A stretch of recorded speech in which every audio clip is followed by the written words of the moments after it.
I'm Jeanette Mulvey, the Editor-in-Chief of CO by the U.S. Chamber of Commerce. This is our fourth discussion in a series CO is hosting in partnership with the Chamber's America Works initiative. It is aimed at helping your business through the workforce shortage. Each month, we'll bring you a discussion with a Chamber expert on a new topic to help you attract, retain, and support your employees.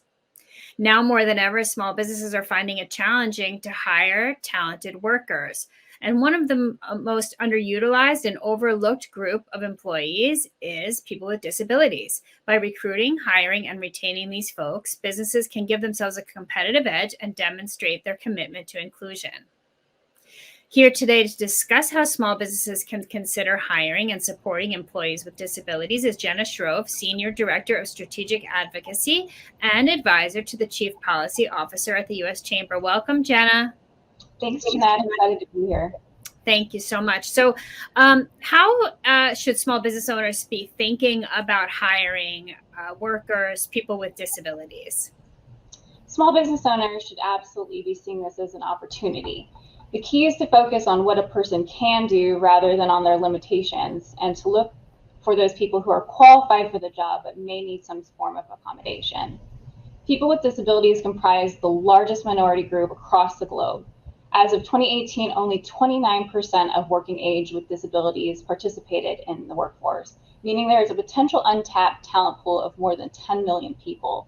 Not only that, studies show that companies leading and hiring persons with disabilities were on average twice as likely to have higher total shareholder returns than those in their peer group. Other research shows that GDP could increase by $25 billion if just 1% more persons with disabilities join the U.S. labor force. There are not just advantages to the individuals themselves, but by hiring individuals with disabilities, businesses can expand their talent pool, meet their workforce needs, create a culture of diversity, foster creative business solutions, and generate goodwill among customers and the community.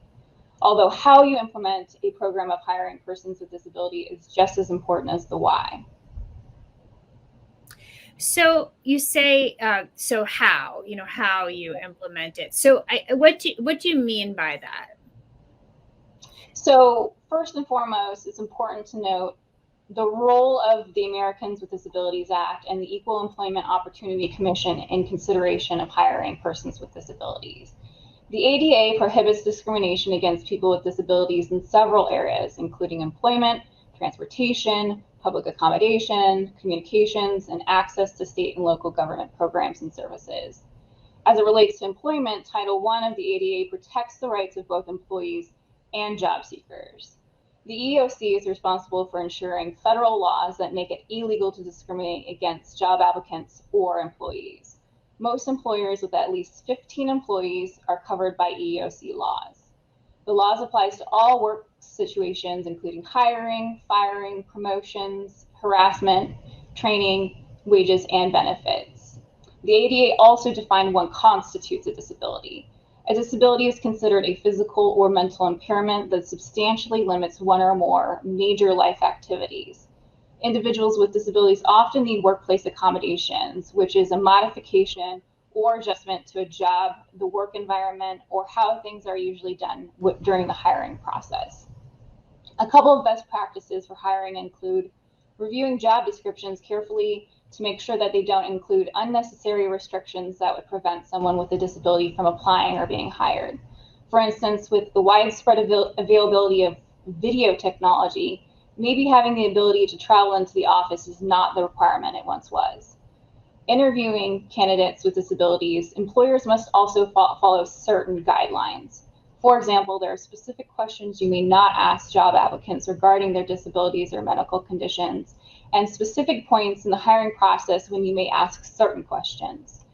Crucially, the ADA does not require an employer to hire an applicant with a disability. The applicant must be able to satisfy the requisite skill, experience, education, and other job-related requirements of the position with or without the accessible or reasonable accommodation. You can learn more about these hiring tips in the resources that we'll attach to this video.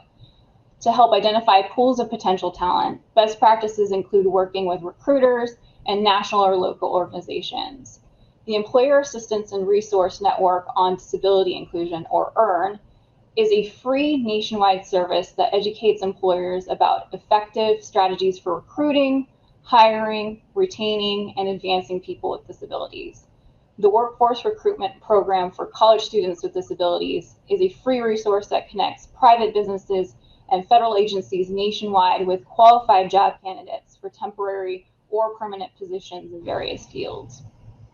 Partnerships with colleges and universities, recruiting offices are crucial if you are searching for candidates with college degrees or specialized education and training.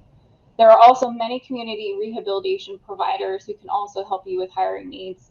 Some serve targeted local areas, while others have state or national programs. Best Buddies International, for example, offers services in 17 states. These types of organizations can connect your company to local programs, help tailor recruitment efforts, and enhance education and knowledge on disability hiring practices.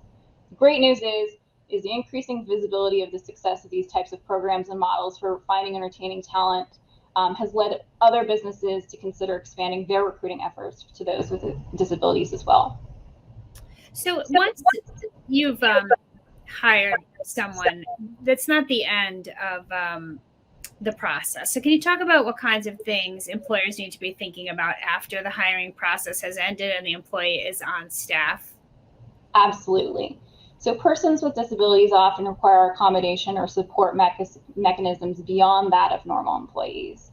One of the key non-discrimination aspects of Title I is the requirement to provide reasonable accommodations for employees and job seekers with disabilities.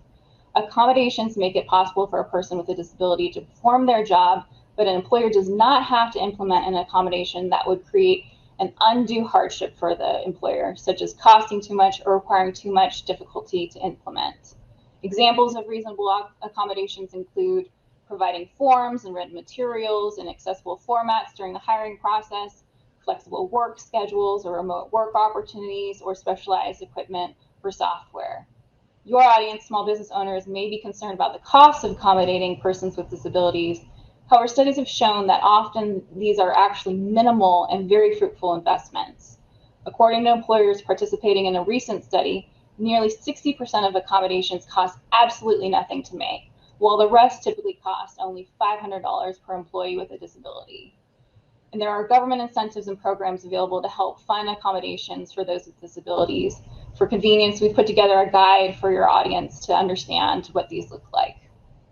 So one of that was the accessibility, but to ensure ongoing success, there may also be some adjustments you need to make to create an inclusive workspace for employees with disabilities. The most successful integration models treat them as undifferentiated from other employees, foster broad awareness about ableism, support best language practices, and prioritize access to all. Once you've started hiring employees with disabilities, it is important to provide training, mentoring, and resources to help with inclusivity and retention. Okay, so we've covered the tax credits and the incentives. Do you want to just give us, are there any other resources you want to point people to? Absolutely. So there are a ton of great resources out there from both governmental institutions, organizations like SHRM, Accenture, etc. The EOC has a comprehensive guide for employers on recruiting, hiring, and retaining people with disabilities, and a helpful webpage of basic issues related to hiring under the ADA. It also has a small business resource center with FAQs, fact sheets, videos, and more that covers an array of laws enforced by the EEOC. The U.S. Department of Labor's Office of Disability Employment Policy offers information and resources to educate employers about the responsibility under the law, in particular as it relates to providing accommodations.